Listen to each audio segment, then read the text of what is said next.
اپنے مذاکرے کے next part کی طرف موو کریں گے. میں اپنے اسپیکرز سے گزارش کروں گی ڈاکٹر ذاکر حسین صاحب سے, احسان دانش صاحب سے کہ پلیز گریس دا اسٹیج پہ آئیں تاکہ ہم کویشچن آنسرز اور کامنٹس جو ہیں وہ آڈینس کے لے سکیں. سر نعیم صاحب پلیز آپ بھی.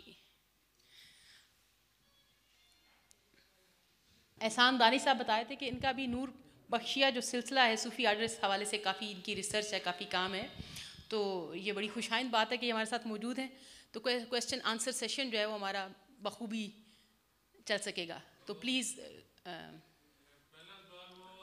سر مائک جی ان سے ہوگا. سال پہلے ایک لڑائی میں جو آکوپائڈ کشمیر ہے وہاں سے نور بخشیہ کو بہت ختم کیا گیا, تو اس کی کیا ہسٹری ہے؟ یہ تو پیسفل آرڈر تھا. جی سر, پروفیسر ڈاکٹر غلام مہدی کی تحقیق کے مطابق جو کراچی یونیورسٹی کے ڈین رہ چکے ہیں, وہ لکھتے ہیں کہ سید محمد نور بخش جون پوری نام سے ایک اور نور بخش تھا, ان کے ماننے والوں کو بھی نور بخش کہتے تھے. تو سید محمد نور بخش جون پوری ایک صاحب حال بزرگ تھے. انہوں نے مہدویت کا دعویٰ کیا تھا اور حج پہ جاتے ہوئے کہا میں ہی مہدی موعود ہوں. اس کے بعد جب وہ حج پہ چلے گئے اور حج سے اس کو انکشاف ہو گیا کہ اس کا دعویٰ غلط ہے, تو جو مریدین ساتھ گئے تھے ان مریدین کو اس نے کہا کہ میرا وہ جو دعویٰ کیا تھا وہ غلط ہے, وہ ایسا نہیں ہے, تو آپ جا کے بتا دیں. لیکن وہ راستے میں وفات پا گئے اور ان کے مریدین واپس آ کے جب کشمیر میں انہوں نے بتایا کہ ایسا ہے, تو جو پہلے لوگوں نے سنا نہیں ہم نے انہی کی زبانی سنا ہے تو ہم اس کو مہدی ہی مانتے ہیں. تو اس طرح سے جو مہدی موعود کی دعویٰ کرنے کی وجہ سے تو نور بخش جون پوری کے ماننے والے اور نور بخش کوہستانی کے ماننے والوں کو. اب اس میں بات یہ تھی کہ جو مرزا حیدر دولت تھا وہ مرزا شاہ رخ تیموری کے خاندان سے اور ان کے وہ تھے یعنی کہ ورثہ میں سے تھے. ان کو مرزا حیدر مرزا شاہ رخ تیموری جن کے ساتھ میر سید محمد نور بخش کوہستانی کا وہ جھگڑا چلا تھا, تو ان سے انتقام لینے کی بڑی وہ تھی. تو لہٰذا اس نے نور بخش جون پوری کا جو وہ تھا عقائد, اس کو کہا نور بخشیوں کا یہ عقیدہ ہے کہہ کے ان پہ فتویٰ لگا دیا اور نور بخشیوں کو بڑا نقصان پہنچایا. جی اینی باڈی ایلس؟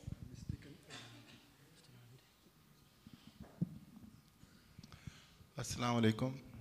حضور نے کہا تھا کہ علم حاصل کرو بشک آپ کو چین جانا پڑے.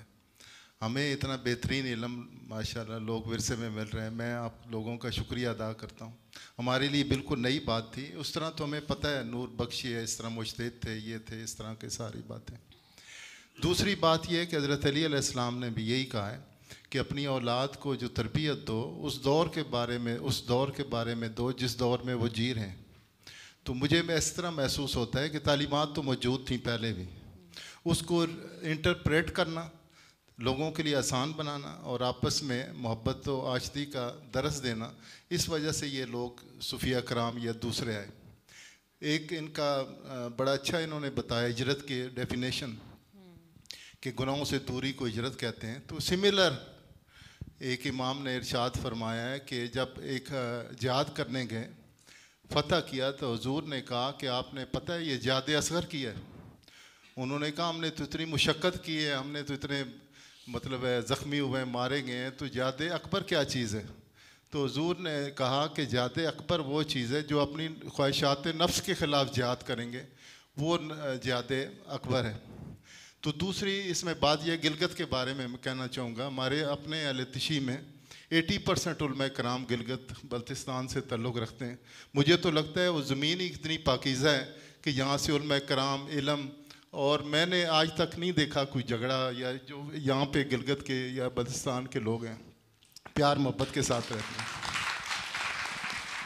آخر میں ایک چھوٹی سی بات کروں گا, اگر میں ہو سکتا ہے ایکسپلین نہ کر سکوں.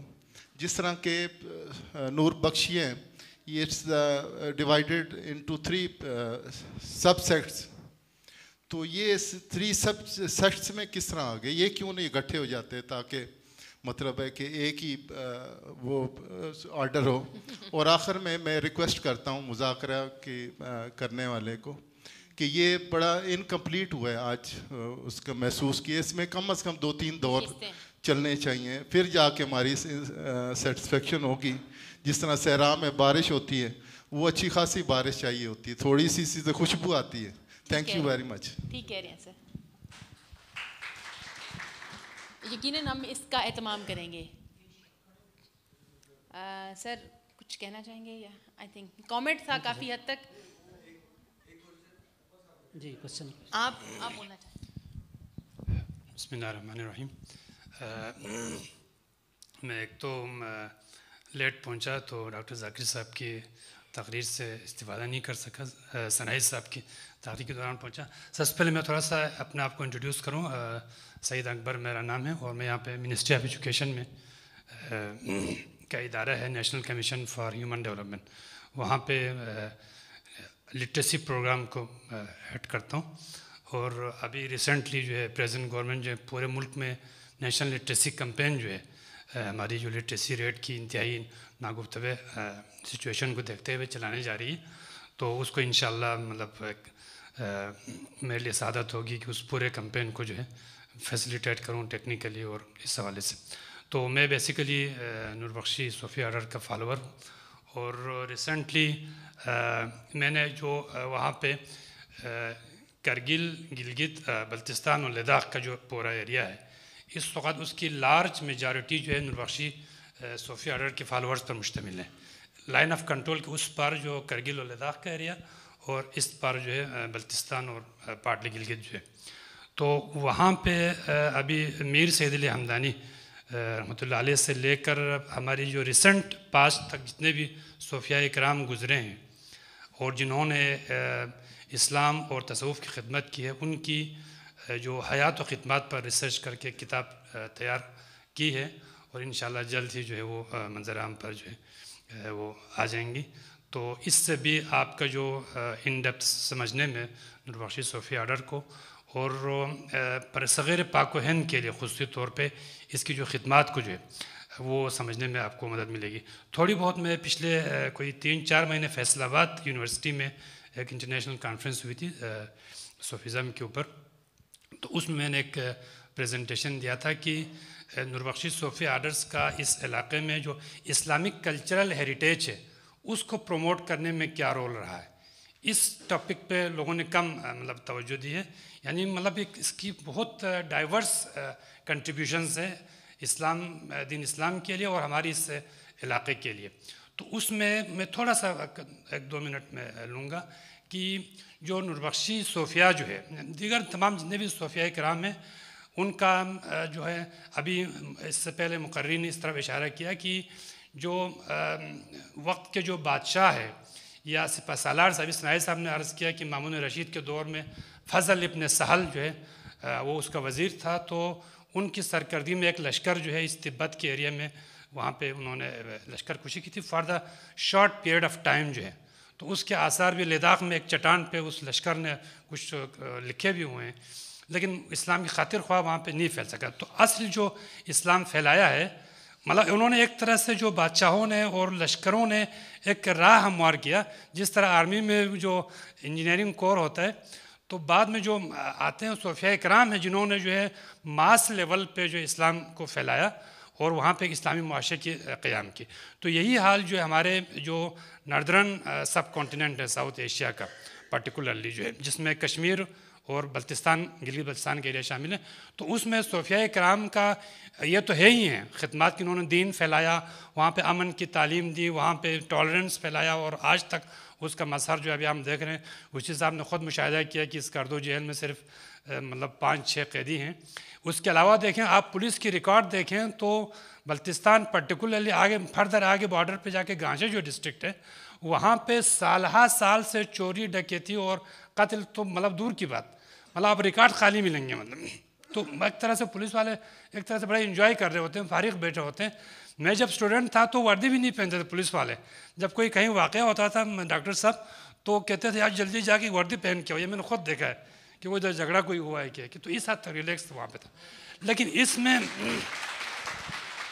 نور بخشی صوفی آرڈر کا جو ایک یونیک کنٹریبیوشن ہے اس علاقے کا, وہ اسلامک کلچرل ہیریٹیج کو پروموٹ کرنا ہے, طرز تعمیر کو, جو اس وقت ہمارے پاس جو ہے گراؤنڈ پہ اس مطلب مساجد کی شکل میں, خانقاہوں کی شکل میں اور صوفیہ کرام کے عالیشان مقبروں کی شکل میں اس وقت موجود تھے، اور یہ ایک ریلیجیس ٹورزم کے لیے بہت امپورٹنٹ ہے۔ میں لوک ورثہ والوں کو انتہائی شکر گزار ہوں کہ یہ موقع ہمیں فراہم کیا کہ ہمارے بہت سے لوگ صرف پہاڑ دیکھنے جاتے ہیں، جھیلیں دیکھنے جاتے ہیں، لیکن یہ جو اسپیکٹ ہے کہ مطلب کئی سو سال پہلے کی انتہائی شاندار عمارتیں اور لکڑی سے بنی ہوئی، مطلب وہاں کی موسمیات کے لیے انتہائی مطلب جو ہوتا ہے نا سوٹیبل کنسٹرکشن جو ہے، تو وہ جو ہے مطلب وادیوں میں اور پرانی آبادیوں میں ہے، لوگوں کو پتہ نہیں اس کا، تو یہ جو ہے اس کو وزٹ کرنا چاہیے، اور اس پہ پورا ہمارے یونیورسٹی کے جو اسٹوڈنٹس ہیں باقاعدہ پی ایچ ڈی کر سکتے ہیں۔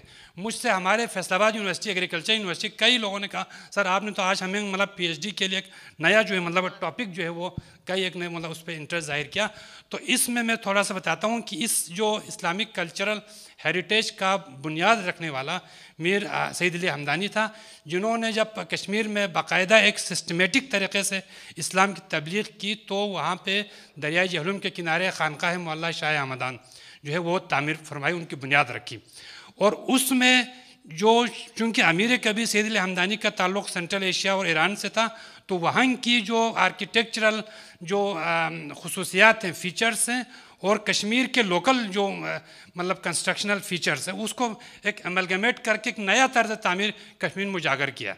جو کشمیر میں پہلے سے بدھسٹ اور ہندو ٹیمپلز کے اندر وہ ایک کیا کہتے ہیں سلینڈریکل ایک ٹاور ہوتا ہے، گنبد جو ہے، اس کو اور دیگر سینٹرل ایشیا کی جو اس کو ایک یہ بذات خود ایک ریسرچ ہے۔ تو شاہ ہمدان کا جو خانقاہ ہے اس وقت تحریک آزادی کشمیر والوں کے لیے ایک سورس آف انسپائریشن ہے۔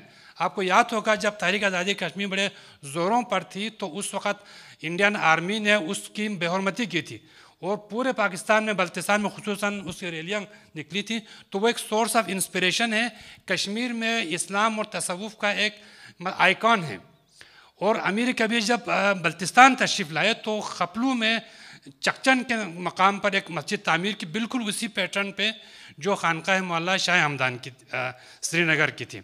تو اس طریقے سے انہوں نے اس کو کنٹریبیوٹ کیا، اور سید علی حمدانی کے بعد تقریباً کوئی ایک صدی بعد جو ہے جو میر شمس الدین عراقی بت شکن رحمۃ اللہ علیہ جو ہے وہ دوسرے بڑے صوفی تھے جنہوں نے اسلام کی خدمت کی اس علاقے میں، تو انہوں نے اس کلچرل ہیریٹیج کو اور پروموٹ کیا، اور یہ پورا صوفی سلسلہ جو ہے ابھی ہمارے 12ویں صدی ہجری تک وہاں پہ میر مختار اخیار ایک بہت بڑے صوفی ہیں 12ویں صدی ہجری کے، ان کے جو کوئی درجن کے قریب ان کے بیٹے تھے جو سب کے سب عالم اور فاضل تھے، وہ پورے بلتستان میں پھیل کے انہوں نے ہر وادی میں اس اسلامی طرز تعمیر کو مطلب وہاں پہ پروموٹ کیا، اور اس کی یونیکنیس جو ہے اس میں یعنی مور دین 90% مٹیریل جو وہ لکڑی کے ہیں، لکڑی کے بنے ہوئے ہیں، اور اس کے اندر اتنی باریکی سے لکڑی کے کام کیے ہوئے ہیں۔ میں تو آپ سے مطلب انوائٹ بھی کروں گا، واقعی اس کو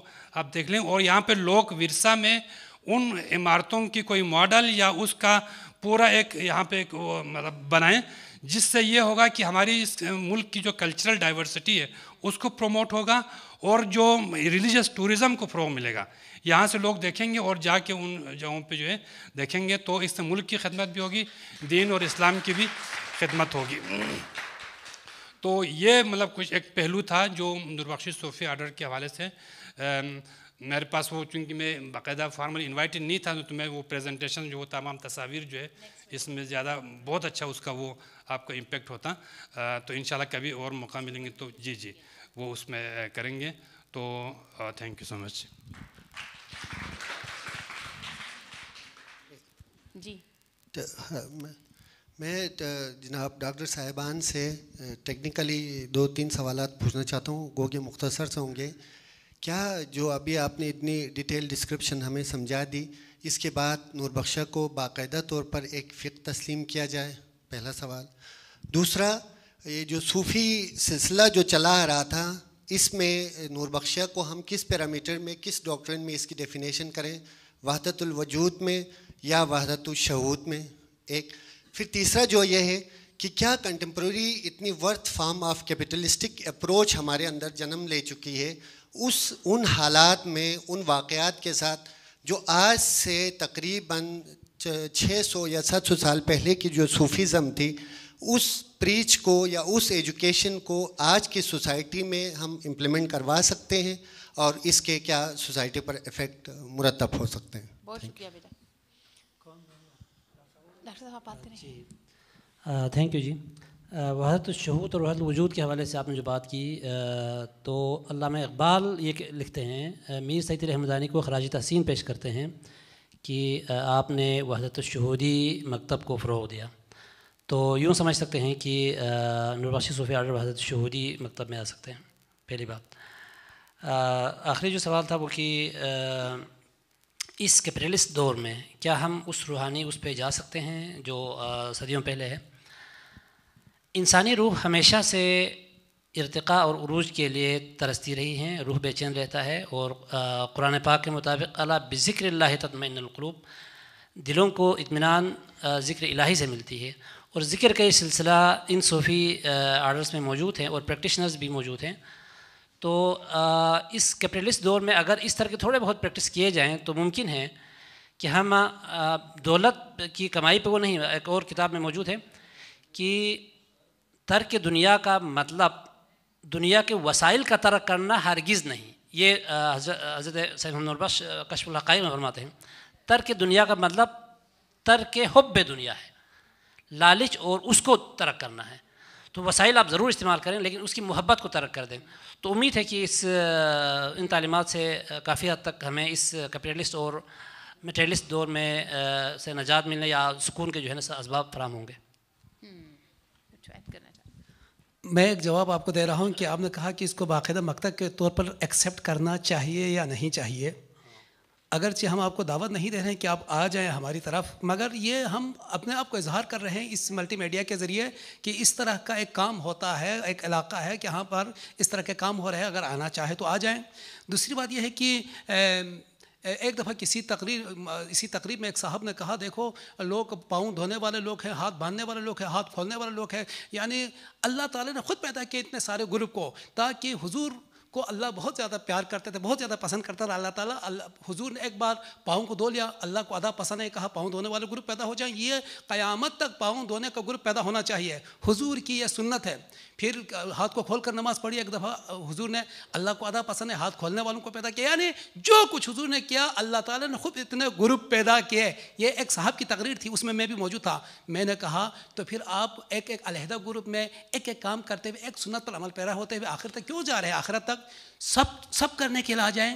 اور سب کرنے کے لیے ہمارے شاہ سید محمد نوربخش نے اپنے فقہ میں فرمایا ہے کہ میں اس اختلاف کو ختم ہی کر رہا ہوں. میں وہ چیز دے رہا ہوں جو ادھر سے بھی ہو، جو ادھر سے وہ پاؤں دھونا چاہیں روا ہے، ہاتھ کھولنا چاہیں روا ہے، ہاتھ باندھنا چاہیں روا ہے. آپ آ جائیں ہمارے پاس، یہ ساری آسانیاں آپ کو موجود ہے، لہٰذا آپ کو ایکسیپٹ کرنا ہوگا.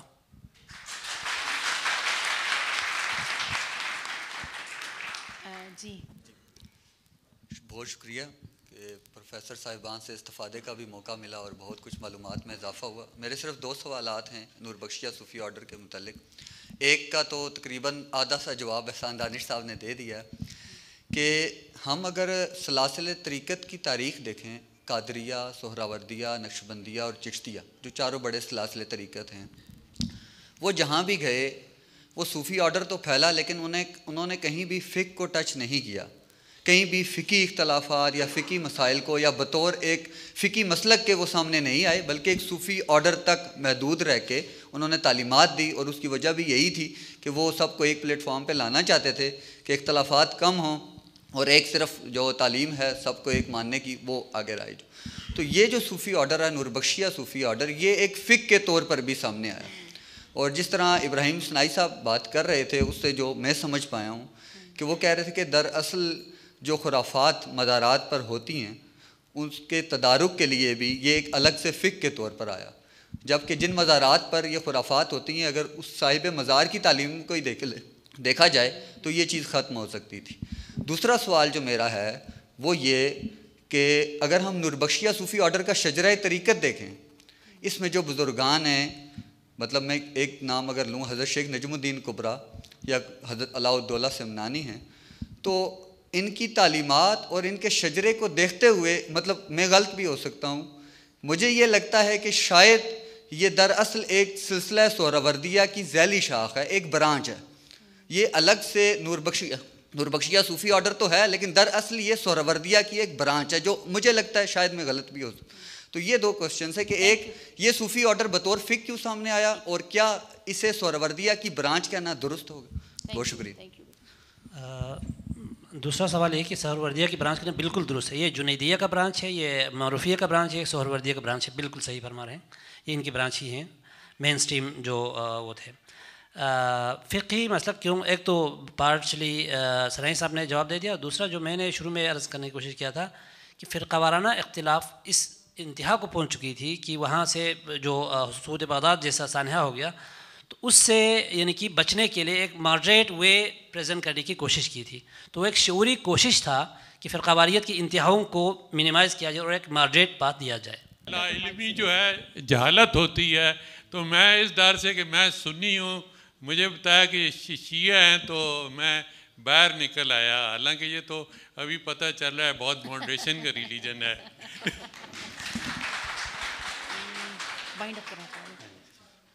حالانکہ آپ کو جو بھی ہو اندر بیٹھ کر نماز پڑھنی چاہیے تھی، آپ غلط نکل آئے تھے. میرے خیال میں یہ بہت لمبا جائے گا، ہمارا ٹائم جو ہے وہ ختم ہو رہا ہے. آئی ایم سو سوری، بہت سارے سوالات ہوں گے، بےتاب ہوں گے آپ لوگ سوالات کرنے کے لیے، لیکن چونکہ ٹائم ختم ہو رہا ہے تو میں معذرت خواہوں، ہم اسے ڈسکنٹینیو کریں گے یہاں پر. انشاءاللہ میں بہت شکر گزار ہوں اپنے تمام حاضرین محفل کی اور یہ جو اسپیکرز ہیں ان سب کی. اس پہ مزید بھی ہم نشست رکھیں گے نئے اسپیکرز کے ساتھ. ہمارا مقصد بھی یہی ہوتا ہے ان مذاکروں کا کہ ہم علم جو ہے اس کے رستے کھولیں تاکہ لوگوں کو پتہ چل سکے. آپ نے کیا اختیار کرنا ہے، نہیں کیا کرنا ہے، وہ آپ کا ذاتی معاملہ ہے، اس میں ہم ہرگز مخل نہیں ہوتے. ہمارا مقصد پاکستان میں موجود جو بھی ایتھنک گروپس ہیں ان کو یہاں پر پریزنس دینا ہے، اور یہ سلسلہ ہم جاری رکھیں گے. یہ لوگ پھر صاحب پورے پاکستان کے ایک فرد کا ہے. بہت شکریہ، بڑی مہربانی. آپ کے لیے چائے کا بندوبست ہے، تو پلیز انجوائے یور سیلف.